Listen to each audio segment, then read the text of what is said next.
From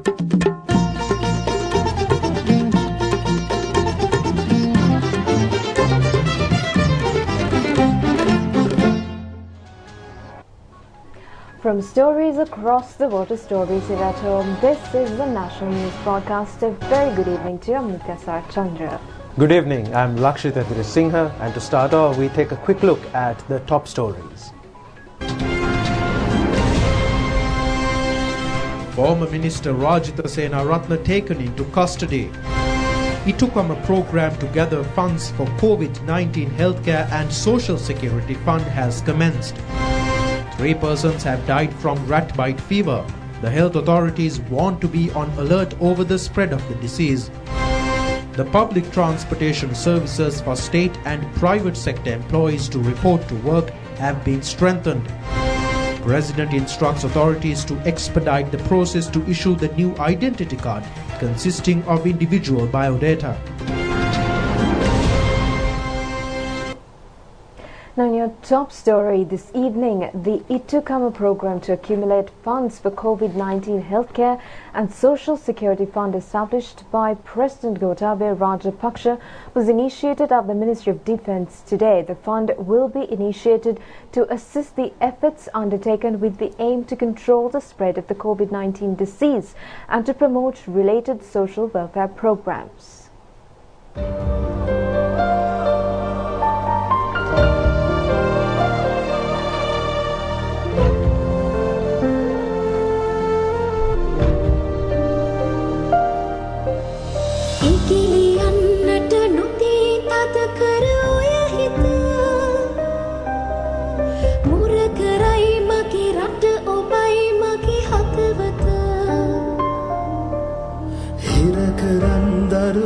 Susum vedanata suakarai mage rata obai mage hatavata.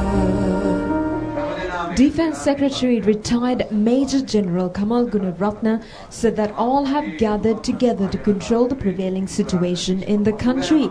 He said that the President and his staff have not shown any hesitation in fulfilling the government's responsibility towards the public. He said that an allowance worth 5,000 rupees was provided to the public deprived of a livelihood during various occasions. He said that the government would face difficulties in future if government funds continue to be spent to fulfill the needs of the public. Accordingly, the President proposed to initiate a COVID-19 fund. He said that this message should reach the public and requested them to assist the fund by at least making smaller contributions. The program was held at the Ministry of Defence premises this evening. The fund, established with a contribution worth 100 million rupees, was made to the Presidential Fund set to assist the government to extend financial assistance to the public affected by COVID-19. Addressing the heads of public and private sector institutions, the Defence Secretary appreciated the support rendered by the media institutions for Api Venuven Api promotional campaign carried out during the humanitarian operational period.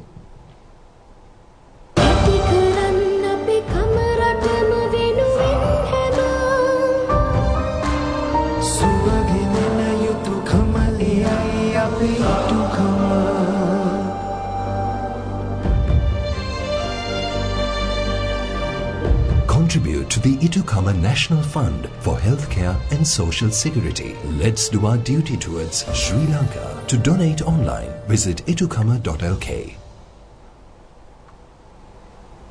The Criminal Investigation Department has taken former Minister Rajitha Senaratne into custody this evening.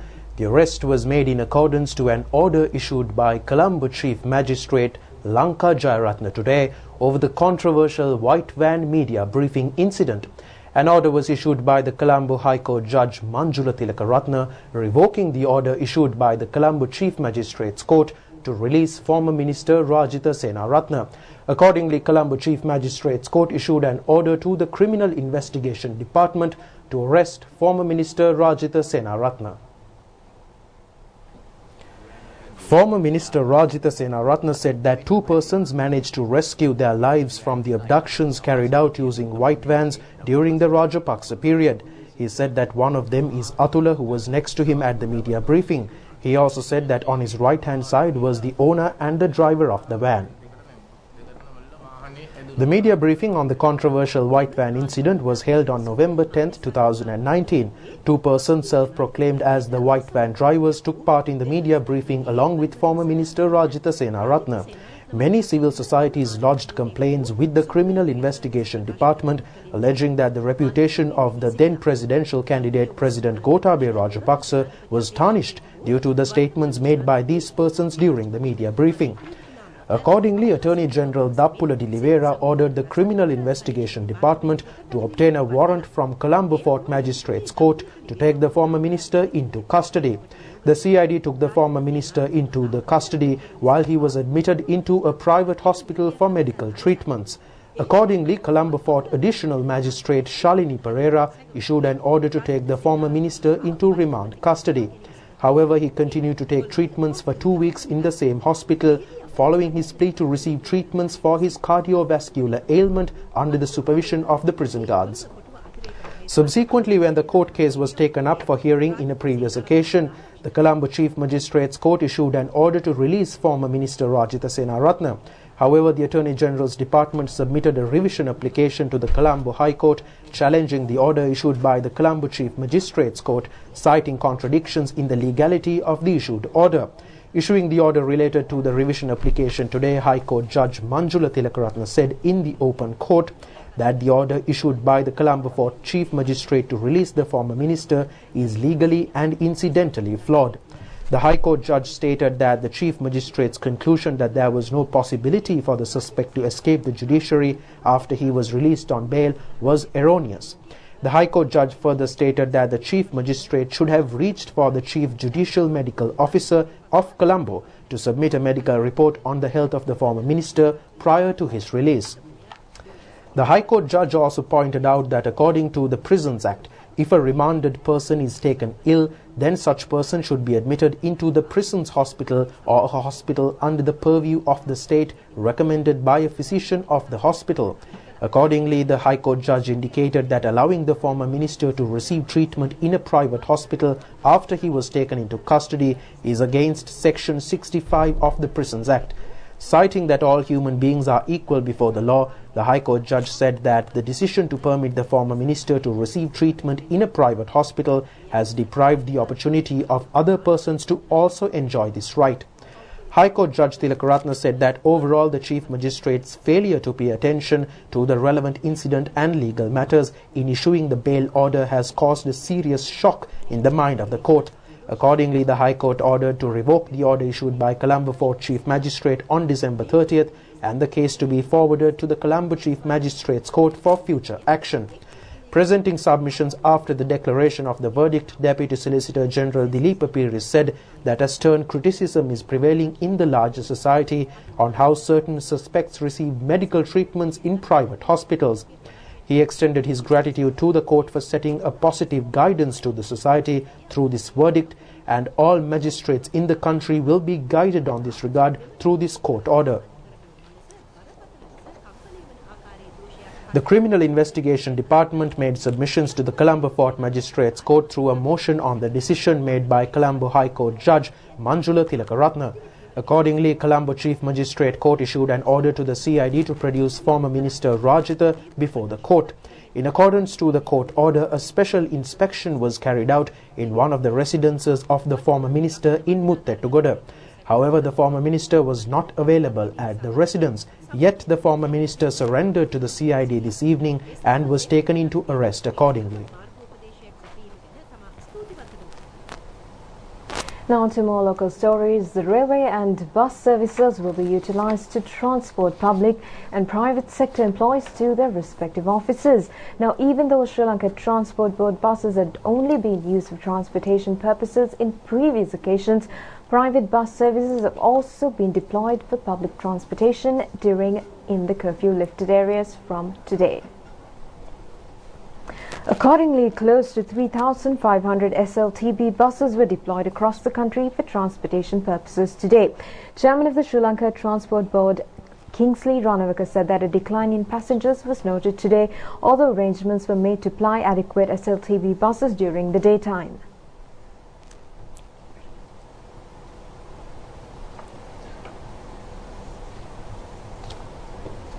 Western Provincial Passenger Transport Authority has said that around 2,400 private buses were deployed in other districts except for the curfew-imposed districts, with permission granted to transport passengers in accordance to respective number of seats.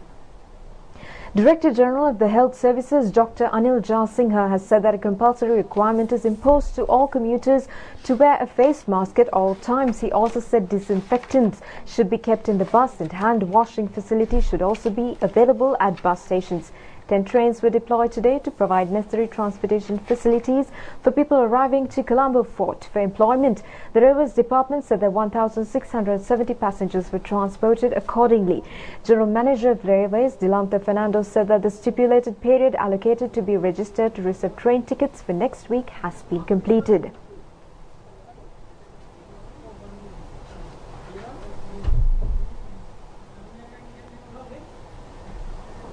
Meanwhile, Excise Department took steps to permit bars with liquor licenses in supermarkets in curfew-enforced areas and bars with liquor permits in supermarkets and retail shops in curfew-lifted areas to reopen today. Also, the opportunity was extended for the public in curfew-imposed areas to leave their residences to purchase necessary essential commodities in accordance to the last digit of the national ID card method. Salons and beauty parlours were also opened today in accordance to the instructions directed by public health inspectors.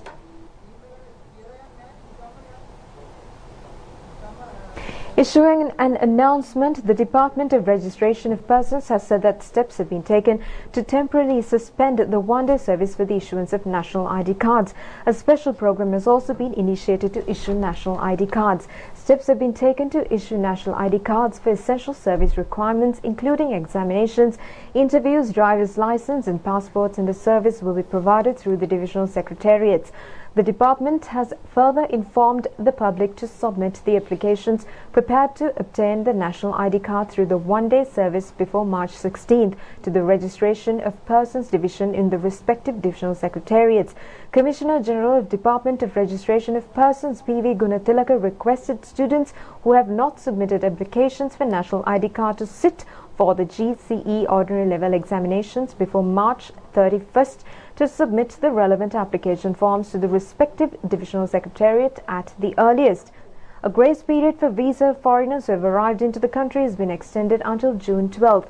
The Immigration and Immigration Department said that steps have been taken to extend their visas during this extended grace period.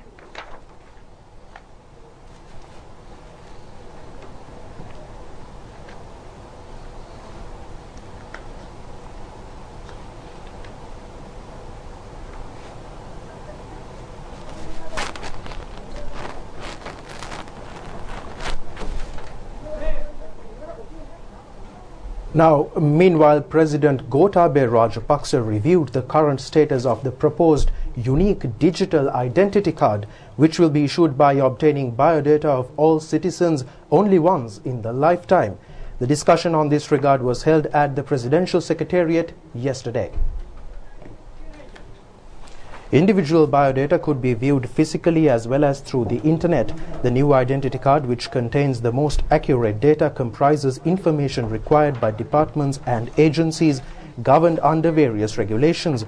The new identity card includes information that has to be furnished not only for obtaining passports and driving licenses, but also for purposes of pension, samurdhi allowance, income tax and casting vote. The idea of a digital identity card was first mooted by the President when he was the Secretary to the Ministry of Defence. The initial preparation relating to the matter commenced in 2012. The new identity card will be prepared by a committee of experts under the direction of Information and Communication Technology Agency and the supervision of a presidential task force. President instructed the officials to take measures to issue the new identity card to every citizen at the earliest. Secretary to the President P.B. Jayasundara, Principal Advisor to the President Lalit Veeratunga, Secretary to the Ministry of Public Administration J.J. Ratnasiri and Secretary to the Defence Retired Major General Kamal Gunaratne were present at this meeting.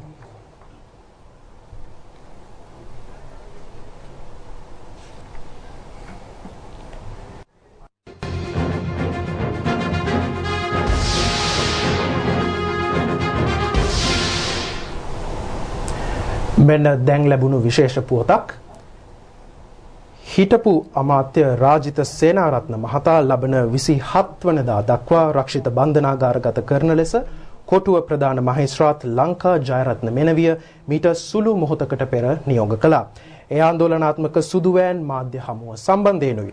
අපරාධ පරීක්ෂණ දෙපාර්තමේන්තුව මහාධිකරණය ලබා දුන් නියෝගය සම්බන්ධයෙන් මෝසමක් මාර්ගයෙන් කොළඹ මහේස්ත්‍රාත් අධිකරණයට කරුණු වාර්තා කළා. ඒ අනුවයි මහේස්ත්‍රාත්වරිය අපරාධ පරීක්ෂණ දෙපාර්තමේන්තුවට නියෝග කළේ රාජිත සේනාරත්න මහතා අත්අඩංගුවටගෙන අධිකරණයට ඉදිරිපත් කරන ලෙස. ඒ අනුව අපරාධ පරීක්ෂණ දෙපාර්තමේන්තුව විසින් ඔහු අත්අඩංගුවට ගනු ලැබුවා. හිටපු අමාත්‍ය රාජිත සේනාරත්න මහතා ලබන 27 වෙනිදා දක්වා රක්ෂිත බන්ධනාගාරගත කරන ලෙස කොටුව ප්‍රධාන මහේස්ත්‍රාත් ලංකා ජයරත්න මෙනවිය මීට සුළු මොහොතකට පෙර නියෝග කළා. ඒ ආందోලනාත්මක සුදුවෑන් මාධ්‍ය හමුව සම්බන්ධයෙනුයි. අපරාධ පරීක්ෂණ දෙපාර්තමේන්තුව මහාධිකරණය ලබා දුන් නියෝගය සම්බන්ධයෙන් මෝසමක් මාර්ගයෙන් කොළඹ මහේස්ත්‍රාත් අධිකරණයට කරුණු වාර්තා කළා. ඒ අනුවයි මහේස්ත්‍රාත්වරිය අපරාධ පරීක්ෂණ දෙපාර්තමේන්තුවට නියෝග කළේ රාජිත සේනාරත්න මහතා අත්අඩංගුවටගෙන අධිකරණයට ඉදිරිපත් කරන ලෙස. ඒ අනුව අපරාධ පරීක්ෂණ දෙපාර්තමේන්තුව විසින් ඔහු අත්අඩංගුවට ගනු ලැබුවා.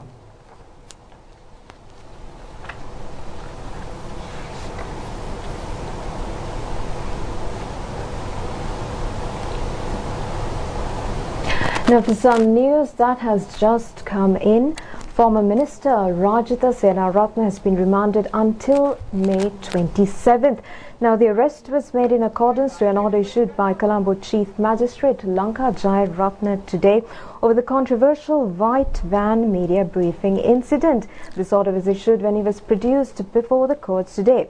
And the Colombo Chief Magistrates Court issued the order to the Criminal Investigations Department to arrest former Minister Rajitha Senaratne.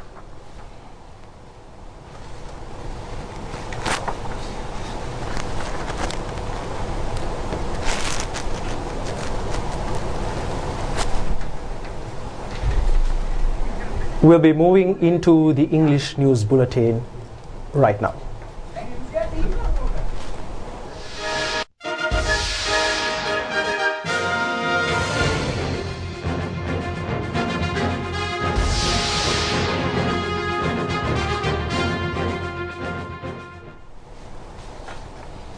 Now we move back into our news bulletin, and in more local stories, Prime Minister Mahinda Rajapaksa has instructed relevant authorities yesterday to take necessary measures to provide houses for the fisheries communities while continuing the Fisheries Villages program. The attention was also directed in introducing separate banking facilities for credit transactions. A meeting between Prime Minister Mahinda Rajapaksa and Minister Douglas Devananda was held at the official Prime Minister's residence yesterday. Attention was directed on the issues faced by the fisheries communities at the meeting. The Prime Minister said converting the Oliville port into a fisheries port will lead towards a positive change in the economic situation of the fisheries community of the area. The Prime Minister instructed relevant authorities to take necessary steps accordingly, as the program is a timely initiative. The attention was also directed on the people residing in the northern region as well. Prime Minister Mahinda Rajapaksa instructed to make necessary transportation arrangements for the people stranded in Colombo and unable to return to their homes to leave for their respective villages in the northern region. Central Committee members of the Elam People's Democratic Party and Secretary to the Prime Minister Gamini Senarath were present at the meeting. And in more local stories, another 16 COVID-19 patients have recovered from the disease and have been discharged from hospitals today. Accordingly, a total of 382 COVID-19 patients have recovered from the disease thus far.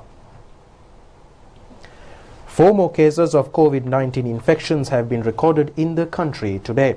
Accordingly, 502 COVID-19 patients are currently receiving treatments in the hospitals. Meanwhile, 1,078 PCR tests were carried out yesterday. Meanwhile, 23 COVID-19 patients recovered from the disease and have been discharged from hospitals yesterday. 20 cases of COVID-19 infections were also detected yesterday. 18 infected patients have been identified as members of the security forces. A 72-year-old female, a close contact of a member of security forces, was among the identified COVID-19 patients. In addition, a Dubai returnee was also identified as a novel coronavirus infected patient. 6 COVID-19 patients who were receiving treatments at the Kathankudi Base Hospital has completely recovered from the disease. The recovered patients are residents of Beruwala, Jayala and Sir Bandaranaike Mawatha area in Keselwatha, Colombo. 55 out of the total 62 COVID-19 patients who were receiving treatments at the Kathankudi Base Hospital have fully recovered from the disease thus far. Accordingly, one patient is currently receiving treatments at the hospital at present. A group of foreigners stranded in the country and another group of Sri Lankans left to Doha, Qatar yesterday. The entire group consisted of 110 persons. After reaching Doha, these passengers are expected to travel to several countries including Australia, Italy, Switzerland and South Korea. These air passengers were taken into the Katunaika International Airport through a special disinfectant process and measuring their body heats accordingly. The balance of the COVID-19 Healthcare and Social Security Fund has exceeded 915 million rupees. Sri Lanka Nidahas Sevaka Sangame and Traders Association of Rangiri Dambulu Special Economic Centre donated 5 million rupees respectively to the fund. They handed over their contribution to President Gotabaya Rajapaksa. Prime Minister Mahinda Rajapaksa, Ministers Dinesh Gunawardena and Janaka Bandara Tennakon were also present at this occasion. Former Provincial Councillor A.M.A. Manil Bandara has made a contribution of 50,000 rupees to the fund, while Gampaha Pradeshiya Sabha Councillor Manil Karunavansha has contributed 16,500 rupees and Sarath Karunaratna has donated a sum of 500,000 rupees to the fund. Meanwhile, Neklanka Industries Company has made a donation of 1 million rupees and Udara Gintota and Mahesh Dias have contributed 100,000 rupees respectively to the fund as well. Contributions and donations can be credited to the account at Cooperative Branch of Bank of Ceylon, number 85737373. More information can be obtained by contacting Director General of Administration KB Egodevela through 011 2354 479 or 011 2354 354. As requested by the Private Secretary to the President Sugeshwara Bandara, Ranjan De Silva and teledrama producer Roshan Vellapulli have donated 3 mobile phones for the clinical services of the Colombo General Hospital. The 3 mobile phones were handed over to Deputy Director Chandana Gajanaka of the General Hospital, Colombo.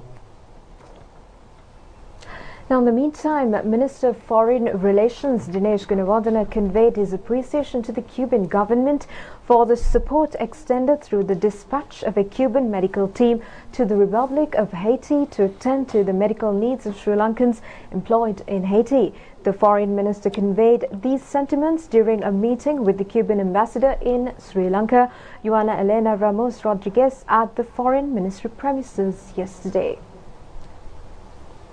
The communique issued by the Ministry of Foreign Relations has said that a 5-member medical team was dispatched by the Cuban authorities on express request of the Sri Lankan government to support the over 100 apparel sector employees in Haiti. The medical team, which arrived on May 7th, advised the Sri Lankan employees on best practices to be adopted for the prevention of the COVID-19 spread, regular health screening and primary care for those in need. In this regard, Minister Gunawardena conveyed his gratitude to the Minister of Foreign Affairs of Cuba, Bruno Rodriguez Perilla, through the Cuban envoy in Colombo. The Foreign Minister also discussed COVID-19 containment measures adopted by Sri Lanka and Cuba, assistance sought by the Sri Lankan government in obtaining diagnostic medical items from the Cuban government to contain the virus, as well as future strategies for economic cooperation. Ambassador Rodriguez commended the Sri Lankan government for the successful COVID-19 containment measures implemented through timely and centralized action, making use of the effective health systems prevalent in the country.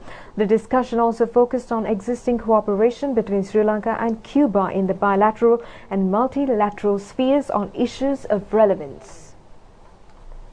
Director of Health Service in Kegaul District, Dr. Padma Kumara Vikramasinghe, has warned of a possible outbreak of rat bite fever in Kegaul District. 3 patients died from the rat bite fever at the Kegaul General Hospital on last Monday. The rat bite fever is a curable ailment through necessary medical treatments. Leptospirosis, commonly known as rat bite fever, is a disease that prevails in the country, especially during seasonal periods.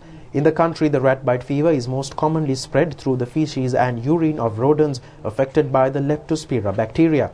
The contagious strain affects humans that come into contact with contaminated water, soil, or anywhere the moisture of infected urine or feces is retained. Late diagnosis of rat bite fever can result in severe complications such as liver and kidney failure, respiratory issues, and multi-organ dysfunction syndrome, which can prove fatal. Rat bite symptoms is visually seen in most cases and include inflammation around the open sore. A rash can also spread around the area. Other symptoms associated with the fever include chills, fever, nausea, headaches, and muscle aches. Symptoms generally appear within 5 to 14 days of exposure to the infected animal.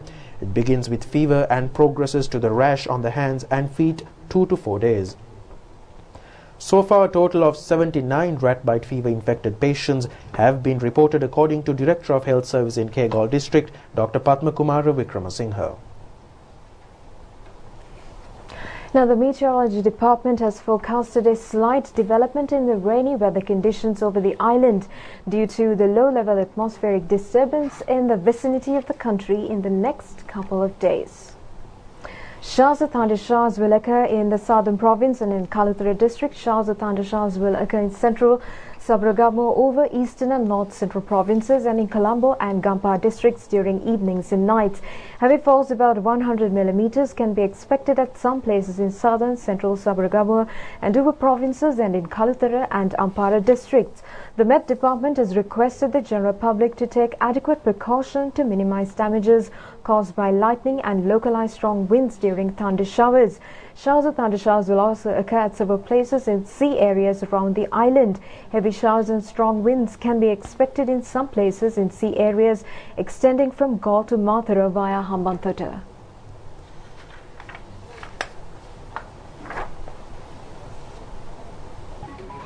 And that's all the stories we have for you tonight. We'll see you tomorrow at the very same time. Good night. Good night.